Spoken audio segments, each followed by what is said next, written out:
Alright everyone, welcome back to another Shoutcast match brought to you by Ratgoska.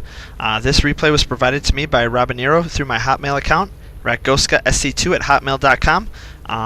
So he sent that to me, he liked my channel, he liked what I was doing, sent me his replays, so I'm going to get those shoutcasted for him. If you send me your replays, I'll do my best to get them up there as well. I also want to give a shout out to Kino DVT, he's a YouTube friend of mine. I got a link to his channel at the bottom of my page, so definitely check that out. As we're both members of the StarCast community, and you can always check us out at www.thestarcast.com, which is a great community right now. Starting to do some work with them, getting some replays provided for them, some of the games that their members have been sending me. We currently are now featuring a ZVT here on Slag Pits. We have our Zerg player spawning at the 3 o'clock position, and we have our Terran player Tak spawning in the 12 o'clock position. And we'll see how Roberion and Tak decided to play. I don't think I've done a ZVT on my channel yet, so it'll be interesting to see how this one goes. We do now have a barracks going up here for Tak. Looks like he's getting that put up at his ramp, possibly going to be doing a 2 racks opening. We do have the Zerg player who completely missed his scout, going for that cross position first. So that'll be interesting to see if he has to backtrack and go to that northerly expansion. Do have another pool first build going up here, getting his pool and gas up right away, so it looks like he's going to be going for Ling speed before expansion. We do also now have a gas going up for Tak, so we'll see if he decides to do a 3M build or if he decides to do Marine Tank, which has been really popular in ZVT matchups right now. One thing you can do with this drone when you're bringing it into the base is harass that SCV at the ramp, making that barracks. You can get some pretty good damage done to start off with. There he goes, harassing that. But the barracks is going to finish before he gets that drone down. And it looks like he might be getting ready to throw up a second barracks. Not yet putting his guys in gas yet, so we're kind of slow on his gas timing. But he is now getting that second barracks up and is taking that extractor. Meanwhile, we do have the pool finishing here for Roberion, getting 6 Lings out right away. As he does see that 2 racks opening. But it looks like he's going to be focused on taking out that extractor before he even decides to push out. Meanwhile, over here in the Zerg base, we do have him just getting that gas right now, getting ready to get up to that 100 gas. If you start the extractor before the pool and get guys in gas right away, when the pool finishes, you'll have exactly 100 gas and should have over 100 minerals, so you can start that speed right away, as opposed to delaying it that extra few seconds there. Meanwhile, we do have the orbital command coming up now for the Terran player, and he's just working on right now getting out that extractor. Which is a pretty good tell for the Zerg player because he can count how many Marines are shooting at his extractor and know what kind of buildings are being produced right now. But it looks like he did get that taken down quite a bit. He does now have his 3rd Marine out. Don't see any more in the production queue, so it looks like he's getting ready to tech up. He is now up to about 300 minerals, so we'll wonder if he'll get an extract or a command center thrown down. Nope, looks like he's going for a factory next. As he is getting that second gas time being put up, so it looks like we might be seeing either Marine Tank or maybe some Hellion aggression right away, as we do have that Overlord kind of parked up here, kind of see any kind of movement happening. I have played a few games on this map, and it's very interesting. It becomes very difficult to take your 3rd base, as the 3rd is the gold. There's not really a lot of expansions on this map. You've got your main, your natural, an expansion, as well, and then the base of this, because this is a 4-player map. Then you've got the next natural and main for the your side. So it's a very interesting choice here. But both players spawning up at the top, they're going to expand away from each other, which is very, very interesting, as most of their production facilities will be main on main, and these expansions are relatively safe. But also for the Terran player, at least, it's going to be very hard to defend those, as the Zerg can counterattack down here, here, and here. Whereas the Terran is going to have a lot harder of a time getting to these expansions to take them out. So it'd be kind of cool to see the Zerg take a very fast 3rd base. Meanwhile, just have a lot of Lings in production. Looks like we have some kind of 3M play coming up.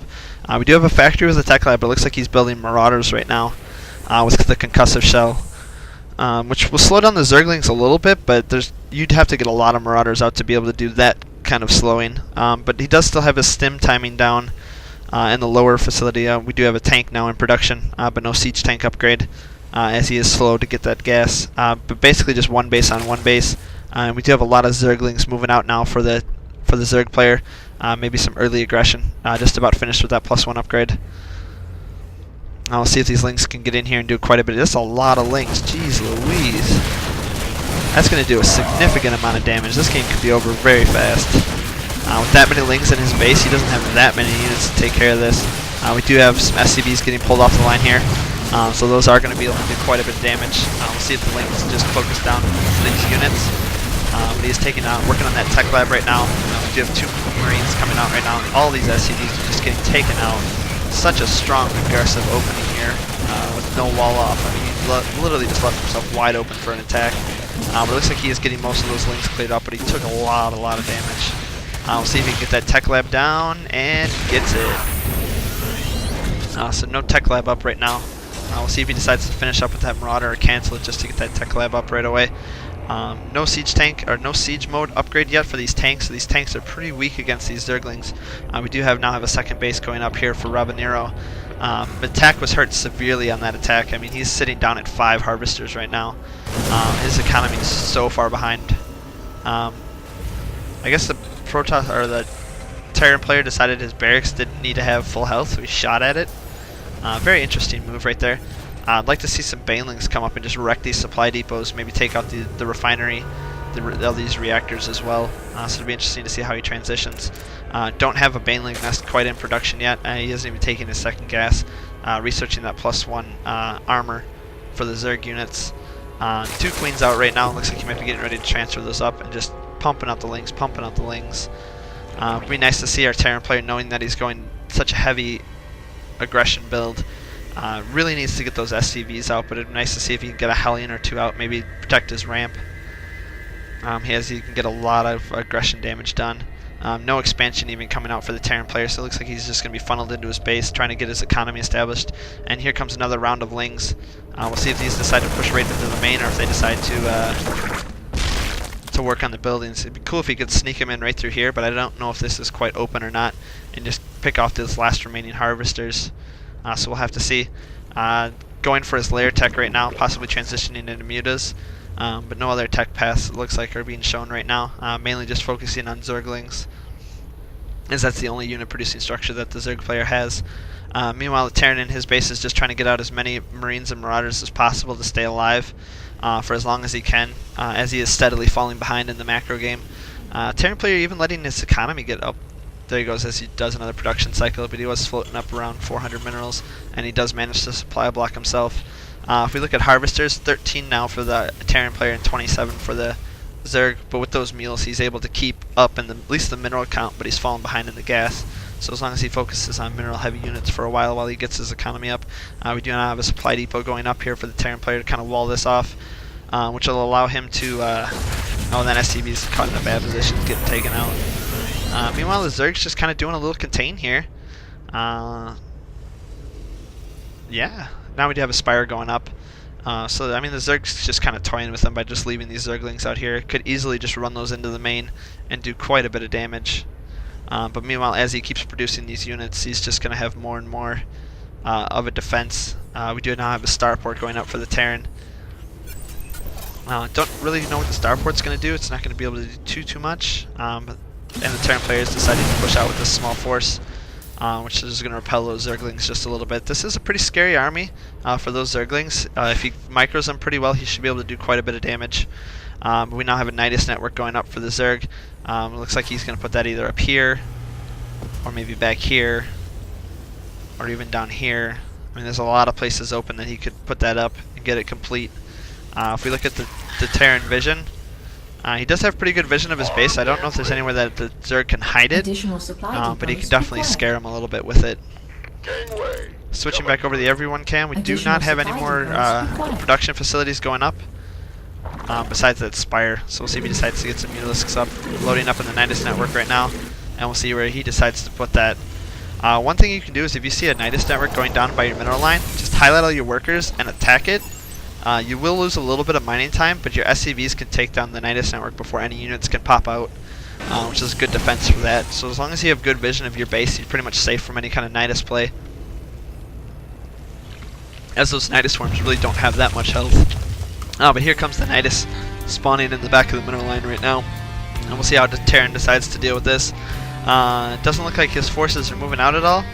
He's just kind of keeping them parked at the front of his ramp, so he either doesn't notice it, or he's not choosing to do anything about it. But these Zerglings are just going to tear apart these minerals. And this is going to be GG real soon for our Terran player, as he's just getting destroyed right now. Now he decides to focus down that Nidus network. We still have Zerglings just streaming out here at an alarming rate. Now it's just keep having Zerglings flooding that base. Looks like he did take out the entire economy of the Terran player, but he does still have quite a bit of minerals left. Sitting down at 4 harvesters right now. 3 guys in gas plus this mule. And plus this 1 SCV right here. Not even an expansion going up, but it looks like he is going to be doing a counterattack of his own. But we have 28 Zerglings in production as well as a Baneling nest now for the Zerg player, so he's going to be able to hold this off pretty well as long as he can get that out in time. As well as getting a macro hatch up at his natural.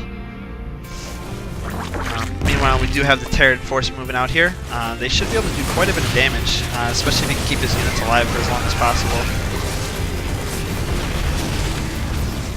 Who knows, he might even be able to hold this off. If he can do enough damage to macro up fast enough, he should be able to do quite a bit of damage. Another Queen going down here. If I were him, I wouldn't even be focusing down on this hatch. I'd be pushing into the main to do as much damage as possible, because he does have all these Banelings spawning up right now, and those Banelings are going to do so much damage when they pop. Oh, don't focus those down. Get up that ramp. Being a Terran player myself, every time I watch a game with a Terran, I'm kind of secretly always rooting for the Terran. Oh, so many Banelings. Oh, taking out the entire Terran army. Come on, focus down those Banelings. Oh, still has a few units left. He could possibly... but it looks like they took out all the Marines in those Mutalisks, so they're going to be free to just destroy as much as possible. There goes the Baneling nest, so we won't be seeing too many more Banelings coming out. Still has a spawning pool up though, so he should be able to still produce Zerglings to kind of take this down. As those Mutas did take out that entire army. Meanwhile, looking back over the Terran base, he is starting to get his economy going again. Has lots of SCVs queued up, but he's not going to be able to get Marines out fast enough to deal with these Mutas. And getting a macro hatch back here. Did lose his natural to a counterattack though, which is pretty interesting. I mean, he left himself pretty well open. Should have gotten that Baneling nest up a lot faster. If those were Banelings that he rolled in with the Nidus network instead of Zerglings, he probably would have done a lot more damage. Meanwhile, taking down those Marines, start focusing down those reactors, get those taken out as well, as they do take quite a while to make. But parking these Mutalisks right over the production facilities, you can do a lot of damage to those units as they stream out. Then working on the next reactor as well, taking that down. So it looks like the Zerg here is going to be able to recover from this and take down the Terran. No missile turrets up yet, so you might want to work on that economy a little bit. Oh, there he goes, taking down the economy, and we got a GG from the Terran player. So pretty well ZVT played. Got a lot of early aggression in from our Zerg player, saw an opening and went for it. Had a costly little counterattack, but he pulled through. So if you like this game and others that I cast, please subscribe to my channel. I'll be getting up as many games as possible. Also, if you want to send me some cool replays, even if they're uncool replays, just send them to me, rekgoska2@hotmail.com, and I'll do my best to get them cast on my channel. Thank you and have a good day.